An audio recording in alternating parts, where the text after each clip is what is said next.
ओम श्री शंकराचार्य नवावतारं विश्वेश्वरं विश्वगुरुं प्रणम्य वेदांत शास्त्र श्रवणालसानां बोधाय कुर्वे कमपि प्रबन्धं शंकरं शंकराचार्यं केशवं बादरायणं सूत्रभाष्यकृतौ वन्दे भगवन्तौ पुनः पुनः।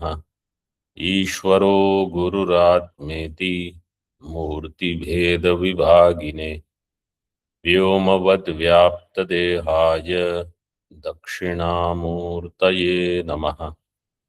ओम शांति शांति शांति।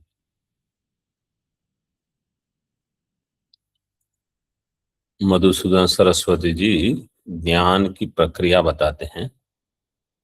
प्रमाता, प्रमाण, प्रमेय, ये हमने पढ़ा था। कर्तृभागवच्छिन्न चिदंश, 57 पृष्ठ पर मूल में अंतिम पंक्ति। कर्तृभाग से अवच्छिन्न चैतन्य जो अंश है उसको कहा जाता है प्रमाता। क्रिया भाग से अवच्छिन्न चैतन्य अंश, उसका नाम है प्रमाणम। और विषयगत अभिव्यक्ति योग्यत्व भाग अवच्छिन्न चिदंश प्रमिति। इसमें मुख्य क्या देखना है कि प्रमाता, प्रमाण और प्रमेय, ये तीनों नाम चैतन्य के ही हैं। चिदंशः एव प्रमाता, चिदंशः प्रमाणम, चिदंश प्रमेय। चैतन्य की ही ये संज्ञाएं हैं। सारे नाम चैतन्य के हैं। तो जब बुद्धि चैतन्य से हट जाती है, केवल नाम रूप को हम देखते रहते हैं। वेदांत का मुख्य प्रतिपादन यह है कि आपको केवल ब्रह्म का ही दर्शन करना है। नेह नानास्ति किंचन। तो सभी में चैतन्य देखना है। लेकिन ज्ञान व्यवहारिक दशा में वह चैतन्य किसी न किसी से अवच्छिन्न होता है। इसका भी थोड़ा टीका में देखिए। सच, उसके बाद 57 पृष्ठ का ऊपर से 5वीं पंक्ति टीका में। अंतःकरण रूपो अविद्या परिणामः कदापि देहाद विच्छिन्नो न भवति। अंतःकरण रूप जो अविद्या का परिणाम है वो देह से कभी दूर नहीं रहता, विच्छिन्न नहीं हो, देह से संलग्न होता है। यथा दूरस्थम पर्वतादिकम पश्यतोपि देवदत्तादेर देहाद चक्षुरिंद्रियम न विश्लिष्टम भवति। जैसे दूरस्थ पर्वत आदि को देखते हुए भी देवदत्त के देह से चक्षुरिंद्रिय बाहर नहीं चली जाती, ऐसे ही अंतःकरण पूरा बाहर नहीं जाता विषय देश में। अंतःकरण का एक अंश वृत्ति रूप में बाह्य विषय को ग्रहण करता है। किंतु देहस्थस्यैव तस्य केवलम किरण द्वारा पर्वतादि संयोगो जायते तद्वत्। वो देह में ही स्थित होता हुआ केवल किरण द्वारा पर्वतादि संयोगो जायते, पर्वतादि से उसका संयोग होता है। तदानीं तस्य अंतःकरणस्य भागत्रयम जायते। उस काल में अंतःकरण के 3 भाग हो जाते हैं। देहस्थ एकः, देह विषयोर्मध्ये सूक्ष्म तंतुवद अवस्थितो द्वितीयः, घटादि विषयस्थ तृतीयः।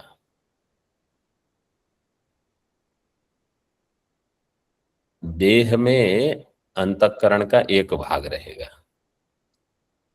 देह और विषय के मध्य में सूक्ष्म तंतु रूप से जो द्वितीय भाग बनेगा, और घटादि विषय में एक अंतःकरण का भाग रहेगा। मतलब एक ही अंतःकरण तीन प्रकार से लगता है। तत्र देहस्थो यो प्रथमो भाग है सो अहंकार नामा। अहंकार नामा समास कैसे होगा? अहंकारो नाम यस्य सः बहुव्रीहि समास पुल्लिंग। अहंकारो नाम यस्य सह अहंकार नामा पुल्लिंग में। क्रियाश्रयत्वात् कर्ता, इसका नाम हो गया कर्ता। कर्ता मतलब प्रमाता। घटन जानाति इत्यादाव अभिव्यक्ति अनुकूल व्यापार रूपा क्रिया ज्ञा धात्वर्थ। ज्ञा धातु का जो अर्थ होगा, ज्ञा अवबोधने धातु का, उसका अर्थ किस प्रकार से अभिव्यक्त होगा?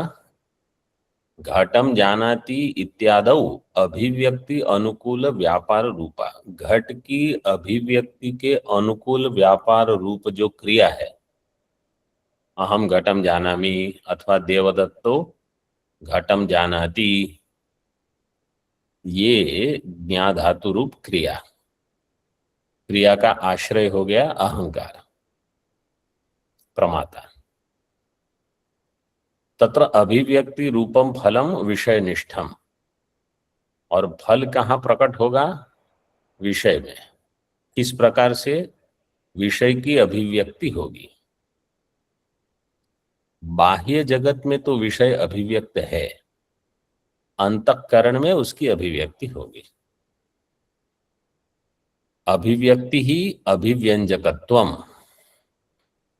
अभिव्यंजकत्वम फलम। अभिव्यंजकत्व रूप फलम।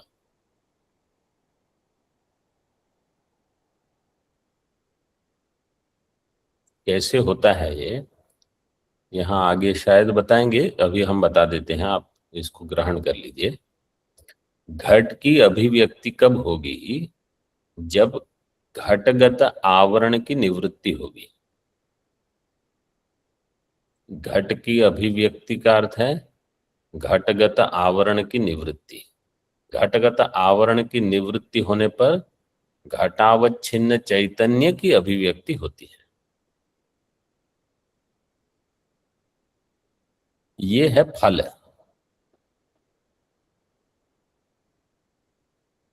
प्रमाता प्रमाण प्रमेय व्यवहार का फल ये होगा कि घटावच्छिन्न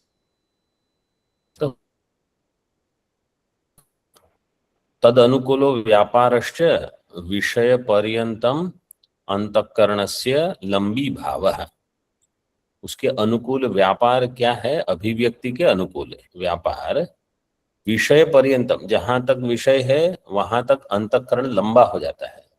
जैसे पूर्व पाठ में हमने देखा, सूर्य का अगर दर्शन करना है तो सूर्य तक हमारी चक्षु के माध्यम से अंतःकरण का एक अंश वहां तक पहुंच जाता है, तब सूर्य का दर्शन होता है। जैसे जो प्रातः काल कोई सूर्य का दर्शन करते हैं अथवा सूर्यास्त के समय कहीं सूर्य का दर्शन करते हैं, तो सूर्य का दर्शन, तो सूर्य तो कहाँ है, फिर भी अंतःकरण की एक वृत्ति के साथ उसका संसर्ग हो जाता है, संबंध बन जाता है। तादृश लंबी भवन रूप क्रिया देहस्थस्य अंतःकरणस्य इति तस्य ज्ञान क्रिया कर्तृत्वम्। तादृश लंबी भवन रूप, लंबा होना अंतःकरण का, वहां तक लंबा हो गया। लंबी भवन रूप क्रिया देहस्थस्य अंतःकरणस्य, देह में जो अंतःकरण है, इति तस्य ज्ञान क्रिया कर्तृत्वम्। वो अंतःकरण क्या है? ज्ञान क्रिया का करता है। ऐसे अतस्तादृश अंतःकरणोपहितम चैतन्यम प्रमात्री इत्युच्यते। प्रमातृ, प्रमातृ चैतन्यम है, इसलिए नपुंसकलिंग प्रमातृ इत्युच्यते।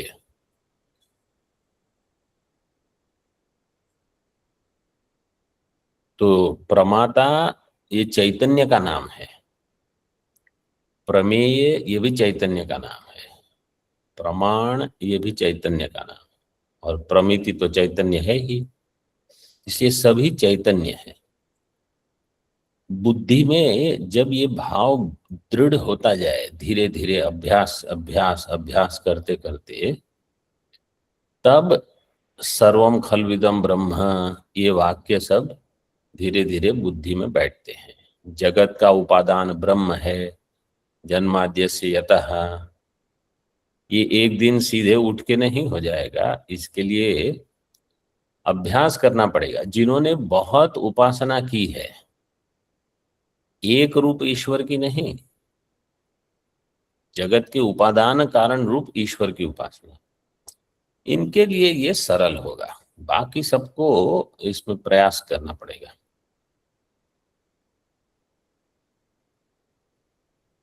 देह विषयोर मध्य वर्तमानो यो अंतःकरणस्य द्वितीयो भाग तदेव ज्ञानम अंतःकरण वृत्ति रूपम।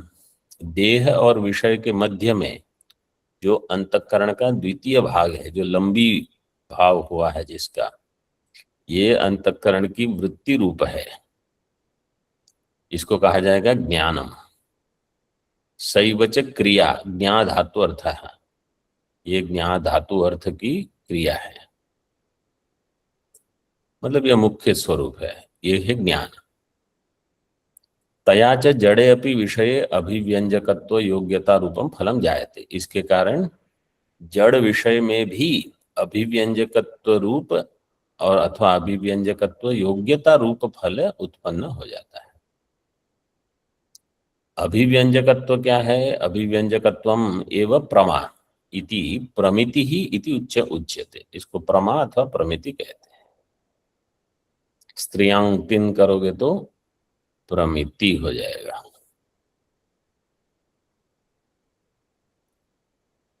तादृशाम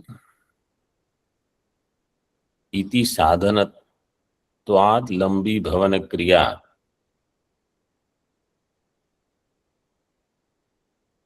प्रमाणम प्रमाणमति द्वितीय भाग रूप अंतःकरणोपहितम चैतन्यम प्रमाणम इत्युच्यते।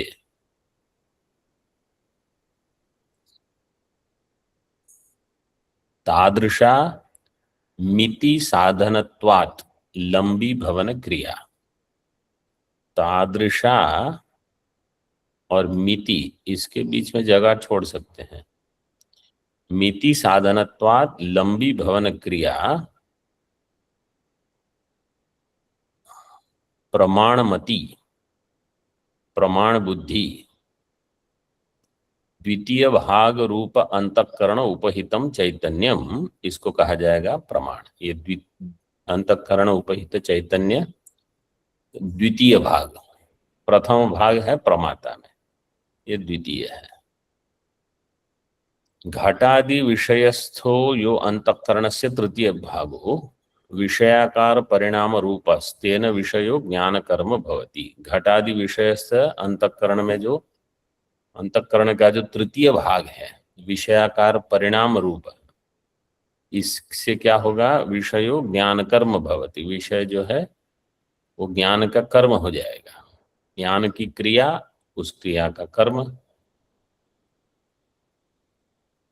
और वो तृतीय अंतःकरण का जो अंश है वो विषयाकार परिणत है। ज्ञानजन्य अभिव्यंजकत्व रूप फलाश्रयत्वात्, ज्ञानजन्य अभिव्यंजकत्व रूप फल का ये आश्रय है, इसलिए इसको कहा गया ज्ञान कर्म। तथा च जड़स्य घटादेः अभिव्यंजकत्व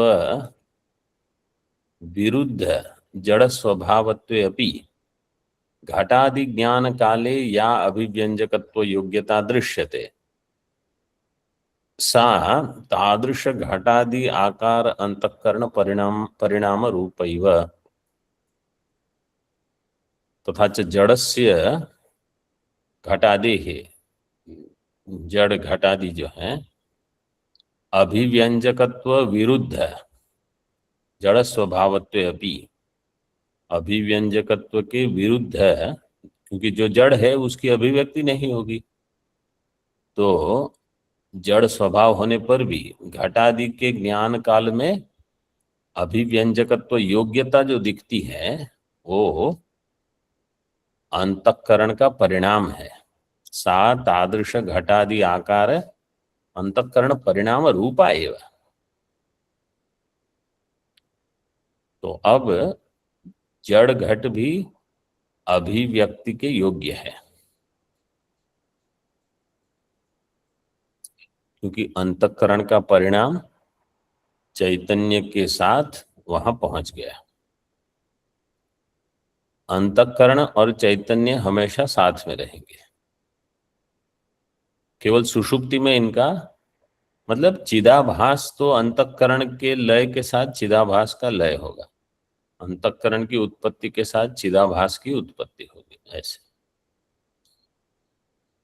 तो जब अंतःकरण जागृत स्वप्न अवस्था में है तो चिदाभास सहित ही होगा।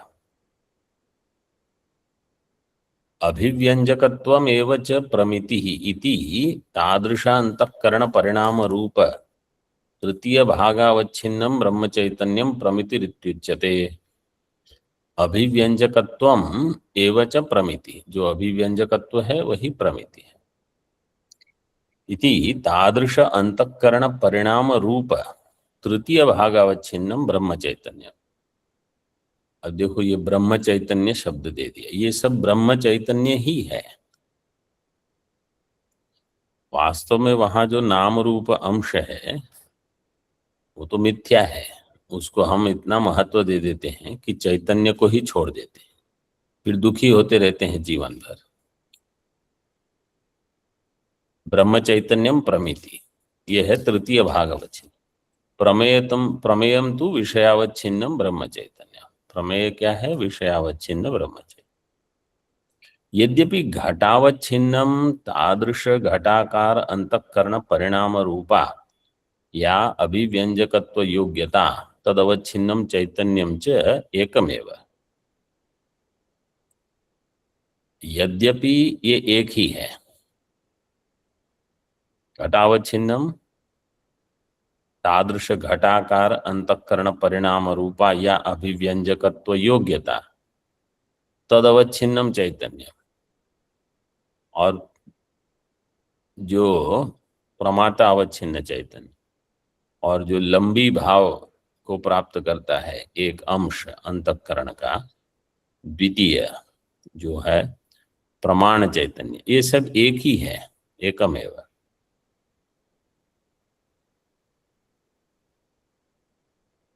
अब तथापि अगले वाक्य में आएगा, अभी एक और वाक्य है। उपाध्योः एकदेशस्थत्वेन उपाधेय भेदा प्रयोजकत्वात्। उपाध्योः, दोनों उपाधि जो है एकदेशस्थत्वेन, उपाधेय, उपाधेय का अर्थ है उपहित, उपहित भेद अप्रयोजकत्वात्। दोनों उपाधियां एक ही स्थल में है, प्रमेय प्रमाण दोनों एक स्थल में होने से उपाधेय भेद वहां प्रयोजक नहीं है। तो उपहित घट और घटाकार वृत्ति, ये दोनों में अब भेद नहीं रहेगा। तो पहले क्या था? घटावच्छिन्न चैतन्य एक था, घटाकार वृत्ति अवच्छिन्न चैतन्य अलग था। जब घटाकार वृत्ति अवच्छिन्न चैतन्य घटावच्छिन्न चैतन्य के साथ एक हो गया तो वहां भेद नहीं रहा। इसी प्रकार प्रमातावच्छिन्न चैतन्य और प्रमिति अवच्छिन्न चैतन्य, ये पहले दो थे, मतलब एक ही, फिर एक में से दो हो गए। तो बुद्धि क्या कहती है? ये प्रमाता भिन्न है, प्रमाण भिन्न है, वो भी एक ही है। तथा च प्रमेयम प्रमितिश्च एकमेव चैतन्यम भवति। प्रमेय चैतन्य प्रमिति चैतन्य एक ही है। पहले है हम विचार कर रहे हैं प्रमाण और प्रमेय। एक है प्रमाता और प्रमाण। पहले हमने बताया प्रमाण और प्रमेय, इसके बाद में कहा प्रमाता और प्रमाण। यहां क्या कहा है? प्रमेय और प्रमिति मतलब प्रमा। तो जब घट का ज्ञान होगा तो प्रमेय और प्रमिति एक हो जाएंगे। एकमेव चैतन्यम भवति। तथापि फिर भी यहां कुछ विशेष है। तत्र अयम विशेष है। अज्ञातावस्थम प्रमेयम ज्ञातावस्थम प्रमिति इति एवमेव उक्तरीत्या अंतःकरणावच्छिन्नं चैतन्यम घटाकार अंतःकरण परिणाम रूप अभिव्यंजकत्व योग्यता अवच्छिन्नं चैतन्यम च एकमेव। अज्ञात अवस्था में एक प्रमेय है, वही प्रमेय अवच्छिन्न चैतन्य ज्ञात अवस्था में प्रमिति हो गया। तो घट का ज्ञान हो गया। अब इस प्रकार से एवं उक्त रीत्या अंतःकरणावच्छिन्नम चैतन्यम घटाकार अंतःकरण परिणाम रूप अभिव्यंजकत्व योग्यता अवच्छिन्नम चैतन्यम एक ही है। तो कोई कहेगा इतनी सारे विस्तार करने की अब समझ में तो आ ही गया, एक प्रमाता प्रमाण प्रमेय सब एक है, क्या इतना विस्तार क्यों कर रहे हैं? विस्तार क्यों कर रहे हैं कि हमारी बुद्धि में एक चैतन्य मात्र है, ये ग्रहण हुआ कि नहीं हुआ? अगर नहीं हुआ तो सुनते रहना है। बार बार ये बताएंगे कि एक चैतन्य है, एक चैतन्य है, एक चैतन्य है। तो अगर बुद्धि ऐसी बन जाती है तो बहुत अच्छा है, अगर बुद्धि नहीं बनती है तो प्रयास करते रहना पड़ेगा। यही प्रक्रिया सभी ग्रंथों में होगी। यहाँ थोड़ा विस्तार अधिक है, वेदांत परिभाषा में भी यह है, थोड़ा संक्षेप में है वहां।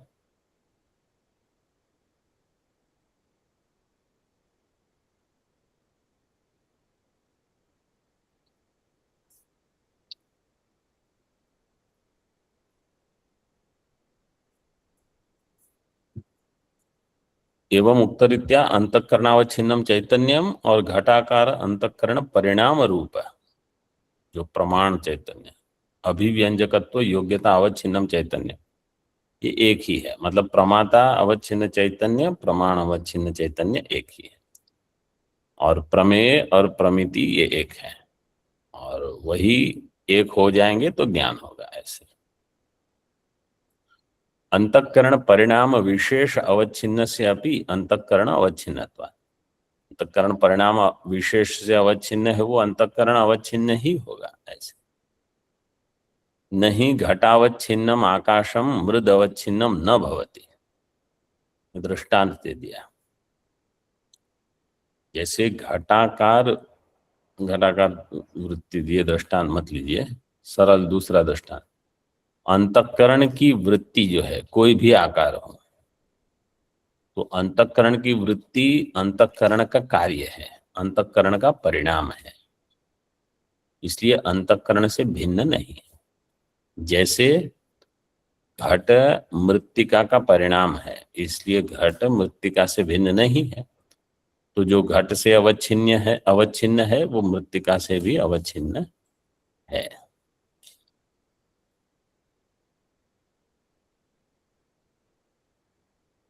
तथा च प्रमात्र चैतन्यम प्रमिति चैतन्यम च एकमेव।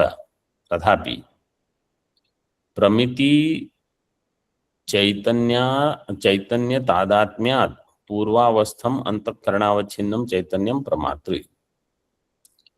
तथापि प्रमिति चैतन्य तादात्म्यात्, प्रमिति चैतन्य के साथ तादात्म्य होने से पूर्वावस्थम अंतःकरणावच्छिन्नम चैतन्यम यह प्रमात्र। तदेव च अंतःकरण परिणाम रूप अभिव्यक्ति योग्यता अवच्छिन्नम फलम इति विवेकः। अंतःकरण परिणाम रूप अभिव्यक्ति योग्यता अवच्छिन्नम फलम, मतलब प्रमाता और फल, फल मतलब ज्ञान। तो प्रमिति चैतन्य के तादात्म्य से पूर्व अवस्था में वो रहेगा प्रमाता चैतन्य, और तदेव च अंतःकरण परिणाम रूप अभिव्यक्ति योग्यता अवच्छिन्नम, ये हो जाएगा फलम।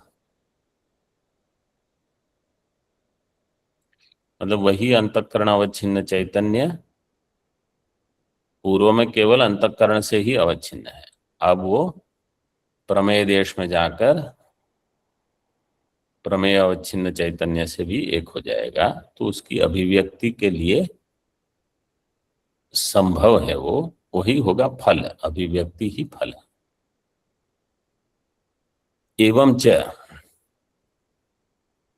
प्रत्यक्ष ज्ञान काले प्रमातृ चैतन्यम प्रमेय चैतन्यम प्रमिति चैतन्यं च एकमेव भवति। इसलिए प्रत्यक्ष ज्ञान काल में प्रमाता प्रमेय प्रमिति चैतन्य एक ही होगा। वास्तव में वो एक ही है, लेकिन पहले हम मानते हैं कि ये भिन्न है, फिर जब एक हो गए तो हम कहेंगे अब ज्ञान हो गया। तो ये प्रक्रिया है एक। वस्तुतः एकमेव चैतन्यम उपाधि भेदादेव भिन्नम भवति, उपाधि भेदात् स्वयमेव विद्यते, चोपाध्यपो है स्वयमेव केवलः, उपाधि भेदात् विद्यते, उपाधि अपो है स्वयमेव केवलः। तादृशम उपाधि आकार सदृश आकारम बिभ्रत चैतन्यम भिन्नम इव भवति इति यावत्। तादृशम उपाधि आकार सदृश आकारम बिभ्रत चैतन्यम, बिभ्रत प्रत्यय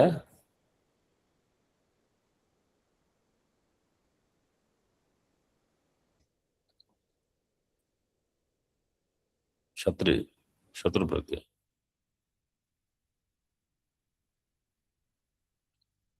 उसका भरण पोषण करता हुआ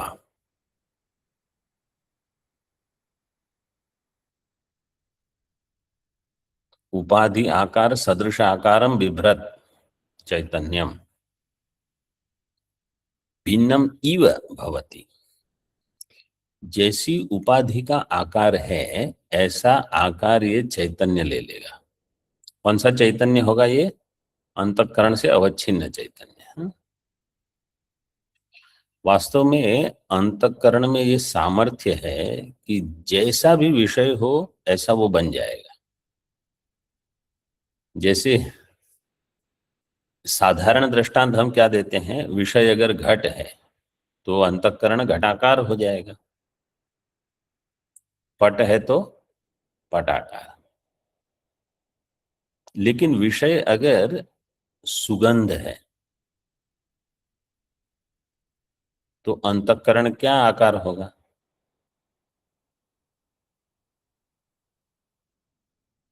उसमें कोई रूप नहीं होगा, क्योंकि सुगंध में रूप नहीं। लेकिन अंतःकरण की जो वृत्ति होगी वो सुगंधाकार हो जाएगी, और सुगंध सुगंध में भी भेद रहेगा। जैसे समझो एक गुलाब का पुष्प है, एक चमेली का पुष्प है, तो सुगंध दोनों की अलग होगी। तो यहाँ तो कितने प्रकार के अभी गर्मी में पुष्प होते हैं, सब विशेष विशेष सुगंध वाले।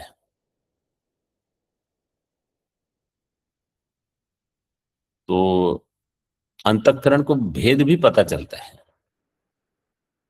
इसी प्रकार मीठा तो मधुराकार वृत्ति होगी। तो मधुर में जैसे गुड़ खाओ तो मधुर है, और गन्ने का रस है वो भी मधुर है, और मधु हनी वो भी मधुर है, मधुर। लेकिन तीनों में भेद होगा। अंतःकरण को ये सब जानने का सामर्थ्य है। इसी प्रकार कुछ ठंडा है कुछ गर्म है, ये सब ज्ञान तो अंतःकरण को होता है, इंद्रिय को तो कहाँ ज्ञान होगा। इंद्रिय केवल उसको ग्रहण करके अंतःकरण तक पहुंचा देगी। तदाकार वृत्ति तो अंतःकरण में होगी, फिर आगे क्या करना नहीं करना वो अंतःकरण बताएगा।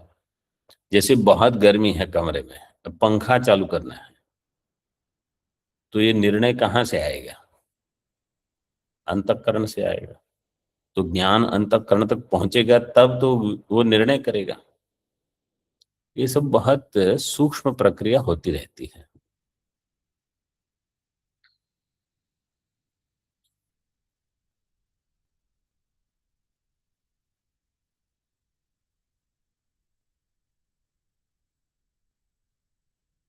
तादृशोपि भेदस्तदानीं प्रत्यक्ष ज्ञान काले नास्ति। इस प्रकार का भेद प्रत्यक्ष ज्ञान काल में नहीं होता। त्रयाणामपि चैतन्यानाम एकाकारत्वात्, तीनों चैतन्य प्रमाता प्रमाण प्रमेय चैतन्य एकाकार हो जाते हैं ज्ञान काल में। प्रमेय चैतन्यम ही घटोपाधिना घटाकारम, प्रमेय चैतन्य घट उपाधि से घटाकार। प्रमिति चैतन्यम च तदाकारम एवं, वो भी घटाकार हो जाएगा। अभिव्यक्ति योग्यता अवच्छिन्नम ही प्रमिति चैतन्यम, ये पहले बता दिया है, केवल उसका उपसंहार कर रहे हैं। अभिव्यक्ति योग्यता च घट संबद्ध अंतःकरण परिणाम विशेष रूपा सात्विकी छाया। अभिव्यक्ति में योग्यता क्या है? घट संबद्ध अंतःकरण के परिणाम विशेष रूपा सात्विकी छाया। साच घटे घट स्वरूपम व्याप्य घटाकारवद अवस्थिता घटगता सात्विकी छाया। सात्विकी छाया का अर्थ है चिदाभास, जिसमें प्रकाशन सामर्थ्य हो। अंतःकरण वृत्ति चिदाभास सहित। ऐसे जैसे जल है साधारण, वहां सूर्य का अगर प्रकाश हो तो आप जल को भी सीधे नहीं देख सकते, इतना प्रकाश हो जाए, वो है सात्विकी छाया। साच घटे घट स्वरूपम व्याप्य घटाकारवद अवस्थिता घटगता सात्विकी छाया। घट में घट स्वरूप को व्याप्य करके घटाकारवद अवस्थिता। यथा शरीरे लावण्यम यथा वा मुक्ता फले अंबह पदवाच्या तरला छाया तद्वत। जैसे शरीर में लावण्य हो, अथवा यथा वा मुक्ता फले अंब पदवाच्या तरला छाया। मुक्ता फल का अर्थ है मोती, पर्ल जिसको वो कहते हैं, मोती पर्ल। इसमें जल का अंश रहेगा। अंब पदवाच्या तरला छाया, अथवा उसमें प्रकाशन का सामर्थ्य रहता है, सफेद रहते हैं श्वेत। उसमें तो कहीं मैंने देखा वो जल में से निकालते हैं और उसमें बहुत सारे ऐसे मोती रहते हैं। कुछ विशेष ही है वो प्रक्रिया भी। तथा च अंतःकरण परिणाम विशेष रूपायाः सात्विक्याश्छायायाः घटाकारत्वात् तदवच्छिन्नम प्रमिति चैतन्यम घटाकार। अंतःकरण के परिणाम विशेष रूप जो ये सात्विक छाया है, सात्विकी छाया, वो घटाकार होने से प्रमिति चैतन्य घटाकार हो जाएगी। तथा प्रमात्र चैतन्यमपि तदानीम तत्र तदाकारम एवं, प्रमात्र चैतन्य भी उस समय घटाकार है, क्योंकि तन्मय हो गया वो। तदाकार उससे इतना तादात्म्य हो जाता है कि वही हो गया वो। घट घट घट बस उतना ही देख रहा है। अंतःकरणावच्छिन्नम ही प्रमात्र चैतन्य, अंतःकरणावच्छिन्न चैतन्य है ये प्रमात्र चैतन्य। अंतःकरणम च तदानीम घटगत अभिव्यक्ति योग्यता स्वरूपम एव इति। उस काल में अंतःकरण कैसा है? घटगत अभिव्यक्ति योग्यता स्वरूपम इति। एतद उक्तम भवति। अब उसको थोड़ा उपसंहार करते हैं। मया घटो ज्ञात इति व्यपदेशानुरोधेन प्रमात्र चैतन्यस्य विषय चैतन्येन सह संबंधो वाच्यः स च ज्ञान द्वारैव। मेरे द्वारा घट ज्ञात है कर्मणि प्रयोग इति व्यपदेश अनुरोधेन, इस व्यपदेश के अनुरोध से प्रमात्र चैतन्य और विषय चैतन्य इसके बीच संबंध होता है। यह संबंध ज्ञान के द्वारा ही है। कैसा है वो ज्ञान? ज्ञातः इति उक्ते है, मया घटो ज्ञातः, मेरे द्वारा घट ज्ञात है, ये ऐसी उक्ति। ज्ञानम च प्रमिति पदवाच्यम विषयगत अभिव्यक्ति योग्यता अवच्छिन्नम चैतन्य। ज्ञान क्या है? विषयगत अभिव्यक्ति योग्यता अवच्छिन्न चैतन्य।